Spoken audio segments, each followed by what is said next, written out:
श्री सद्गुरु महाराज की जय।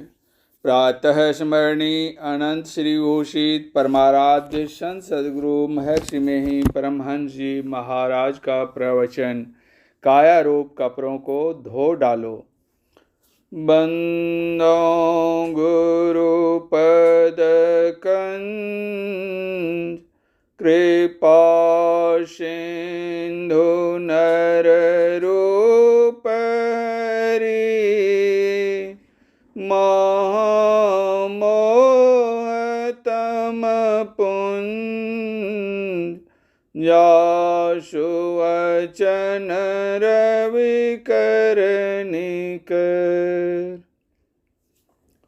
धर्मानुरागिणी प्यारी जनता, भगवान श्री कृष्ण ने युधिष्ठिर से कहा कि जिस तरह मूंज से खींच कर सींक निकालते हैं, उसी तरह योगी आत्मा से शरीर को भिन्न करके देखते हैं, तब अपने से अपनी पहचान होती है।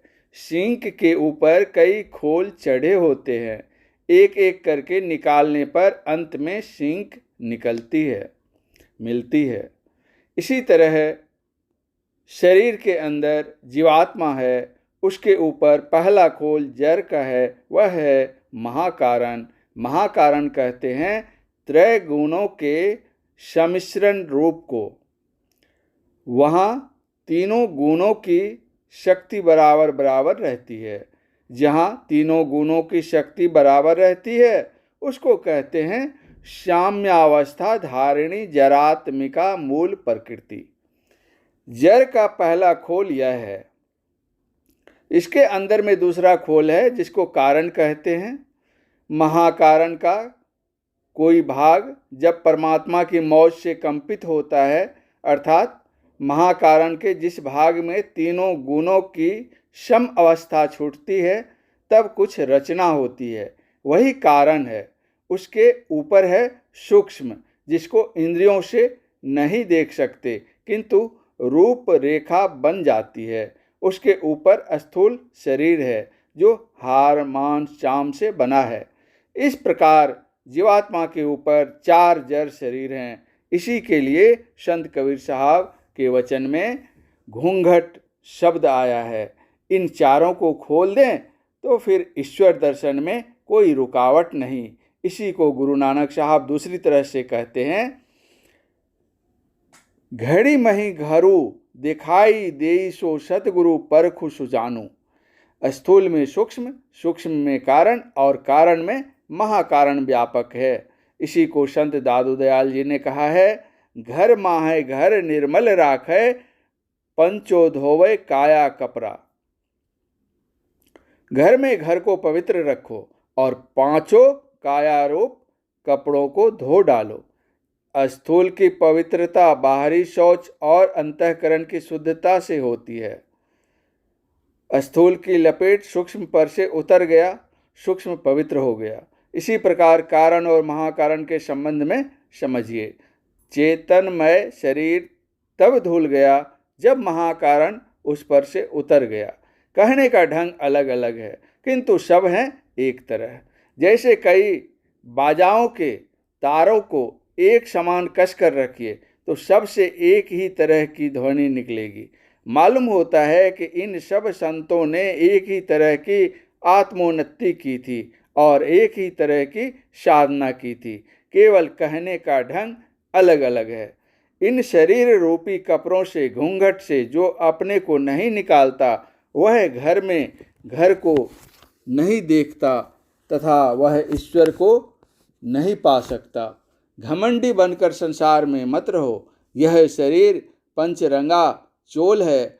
5 तत्वों के 5 रंग हैं। पृथ्वी का रंग पीला, जल का रंग लाल, अग्नि का रंग काला, हवा का रंग हरा और आकाश का रंग उजला है। इसके अंदर के शरीर भी प्रलय काल में नष्ट होने वाले हैं और बहुत बाधक हैं।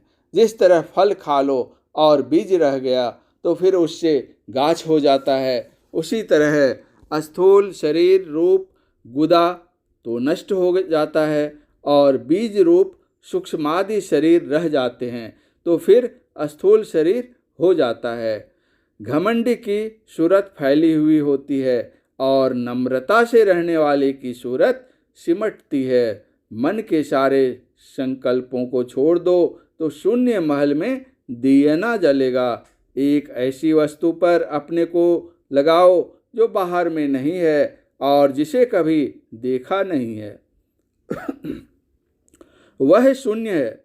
उपनिषद का अनोरण्याम है जो यत्न से युक्तिपूर्वक दृष्टिधारों को गुरु के बताए हुए अनुकूल रखता है, यानी ऐसा रखता है कि दोनों दृष्टियों की नोक मिलकर एक हो जाती है, तब बिंदु उदय होता है।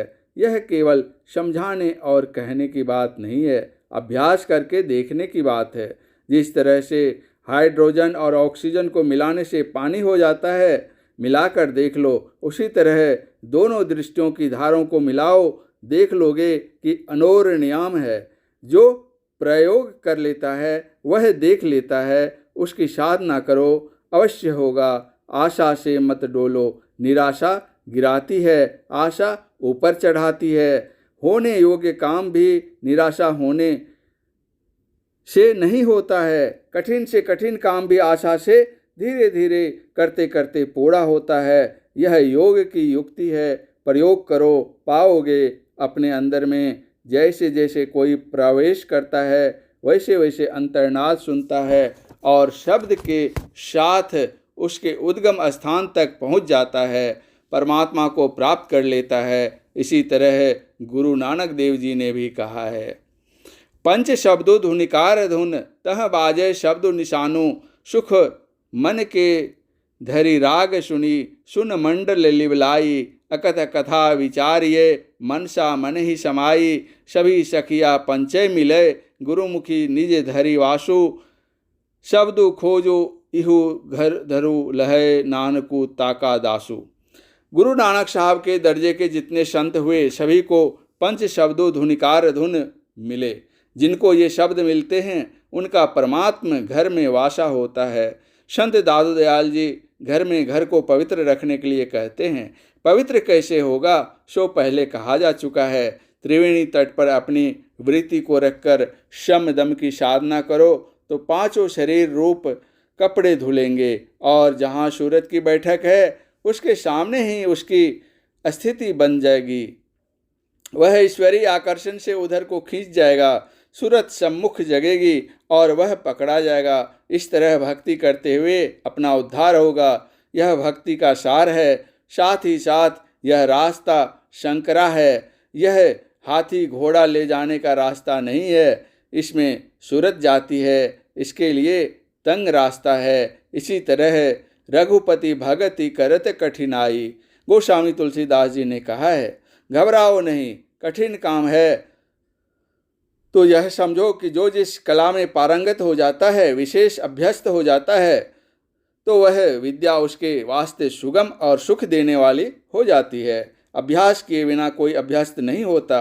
छोटी मछली नाले में भाटे से सिरे की ओर जिसकी धारा तेज होती है चली जाती है, किंतु गंगा की चौड़ी धारा में हाथी नहीं जा सकता, वह बह जाता है। बालू और चीनी का मिश्रण करने से बुद्धिमान प्राणी जो मनुष्य है वह उसको अलग अलग नहीं कर सकता, किंतु छोटी चींटी चीनी को चुन लेती है और बालू को छोड़ देती है। सिमटी हुई सूरत सफरी है, चींटी है, और फैली हुई सूरत हाथी है। जिसकी सूरत सिमटती है वह पिंड से ब्रह्मांड की ओर चला जाता है। वह जागृत, स्वप्न और सुषुप्ति अवस्था में नहीं रहता, तुड़ी अवस्था में रहता है। वह संसार के ख्यालों से ऊपर उठा हुआ होता है, इसीलिए वह बाहर संसार से सोया हुआ है लेकिन अंदर में जगा हुआ है।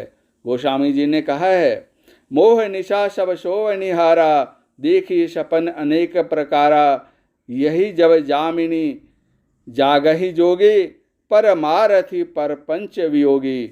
वह अपने अंदर सारे विश्व को देखता है, गोया सारे दृश्य को अपने अंदर घुसाकर देखता है। वह हरिपद का अनुभव करता है, द्वैत से हटा रहता है और अद्वैत पद में स्थित रहता है। वह अद्वैत पद कैसा है तो कहा, शोक मोह भय हर्ष दिवस निशि, देश काल तह नाही।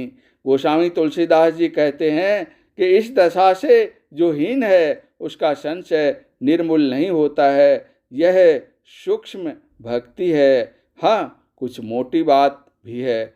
जप करो, कीर्तन करो, किंतु जब तक कोई यहाँ नहीं आता, देश काल से परे नहीं हो जाता, तब तक भक्ति समाप्त नहीं होती।